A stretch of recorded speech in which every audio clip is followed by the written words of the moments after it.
The Third Crusade, the rise of Saladin. There are many things that can be said about the Third Crusade. That it was bloody, that it faced great challenges, or that it ended without a clear victory. But the truth is that this crusade was the one that gave rise to two great legends. Salah ad-Din Yusuf, better known as Saladin, the great Arab Sultan who turned the life of Christians in the Holy Land into hell, and Richard the Lionheart, the English king who defeated him.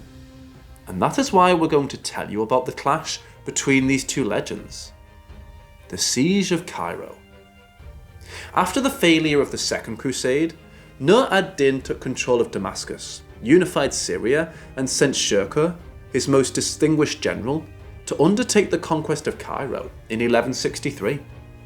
Faced with this threat, Shawar, the Sultan of Egypt, decided to ask for help from King Amalric I of Jerusalem, who sent an army to Egypt and attacked Shirkuh's troops in Bilbais in 1164.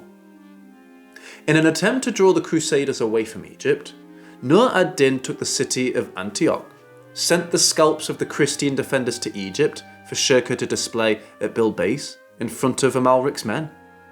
This caused both Amalric and Shirkuh to pull their troops out of Egypt.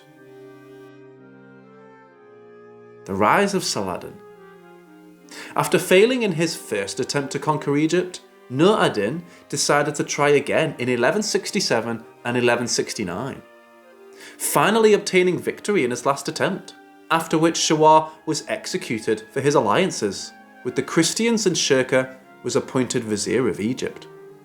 However, Shirkuh died unexpectedly after only a few weeks in power, prompting Nur ad-Din to appoint Saladin as his replacement.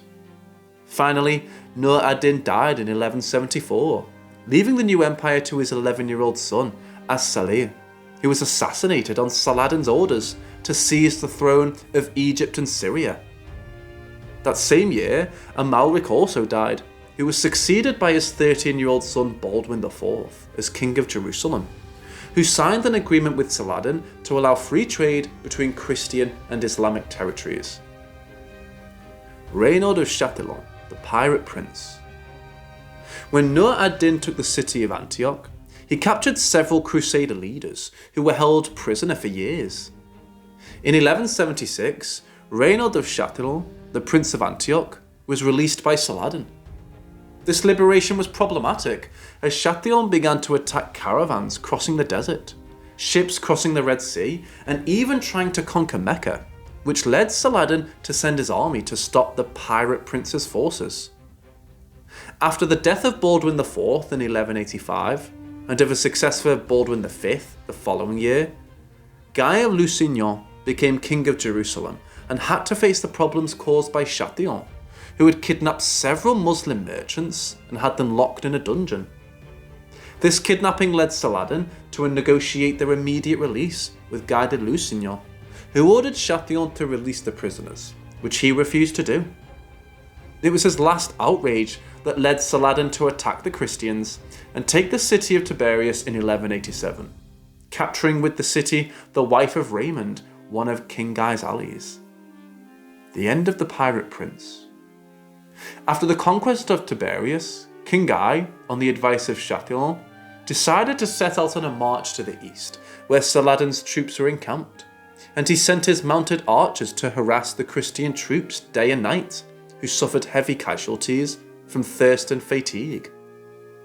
Saladin's masterstroke would come at dawn when he ordered his troops to set fire to the bushes that were near the Christian camp, causing his enemies to faint from the heat, which he finished off with his troops in a lightning attack. After taking King Guy and the pirate prince Reinald Châtillon as prisoners, he decided to behead the latter and grant him Guy's freedom after sending him to Damascus in 1189. By the end of the year, Saladin had conquered Acre and Jerusalem. This was followed by the cities of Arsuf, Nazareth, Sepphoris, Caesarea, Haifa, Sidon, Beirut, Byblos, Turan and Gaza. Only Tyre and Ashkelon resisted him, but they were encircled by land. The Third Crusade. The response to Saladin's conquests was to be expected. Pope Urban III called for the Third Crusade, which was attended by Richard I of England, better known as Richard the Lionheart, Philippe Augustus of France, Count Baldwin IX of Flanders, and the Holy Roman Emperor Frederick Barbarossa, although the latter died on the Salif River in Anatolia in June 1190 before fulfilling his mission. The Crusaders' plan was to take several of the main coastal fortresses before reaching Jerusalem, so as not to stray far from the supply-laden fleet, as attacks by Saladin's forces prevented a safe transfer by land. The Siege of Acre, 1189 to 1191. After the liberation of King Guy by Saladin, the ex-king of Jerusalem attempted to take command of the Christian forces in Tyre, which at that time were under the control of Conrad of Montferrat, who had supported of his cousin Philip II and the French army. After landing on June 8, 1191, Richard I of England ordered the construction of siege weapons, with which he ended up taking the city of Acre on July 12th of that year. After the victory, Richard, Philip and Leopold V, who led the remaining troops of Barbarossa's army, began a dispute over the distribution of the spoils. Leopold believed he deserved a third in the distribution for his efforts in the battle, to which Richard responded by throwing the German standard into a city moat. There was an argument between Richard and Philip over which candidate had more rights to the throne of Acre, which ended with the agreement that Guy, Richard's candidate, would continue to reign, but that Conrad, Philip's candidate, would inherit upon his death. Annoyed with Richard, Philip and Leopold left Acre with their troops in August of that year. Richard subsequently negotiated with Saladin to ransom thousands of Muslim prisoners. After refusing to pay the agreed sum, Richard ordered the beheading of some 3,000 prisoners in front of the city of Acre, within sight of Saladin's camp. The conquest of Jaffa. After the conquest of Acre, Richard I decided to take control of the city of Jaffa, from which he planned to launch an attack on Jerusalem. To prevent this, Saladin attacked Richard's army in the city Arsuf, located about 45 kilometers north of Jaffa, on September 7th, 1191. Richard won the battle after Saladin's forces of Sudanese, Bedouins, Turks, Mamluks, Syrians and Egyptians were trapped between the Knights Hospitaller and the Templars, who attacked them from the right and left flanks respectively, thus ending the legend that Saladin was invincible. In that battle, there were 7,000 dead, including 32 emirs on the Saladin side, and about 1,000 dead on the side of the Crusaders. After his victory, Richard seized Jaffa, establishing his headquarters there. Shortly after, Richard tried to reach a peace agreement with the mediation of Saladin's brother, which came to nothing, restarting the war. The end of the Third Crusade. Finally, on August 5th, 1192, a battle was fought between Saladin and Richard, in which the latter, despite his numerical inferiority, was victorious.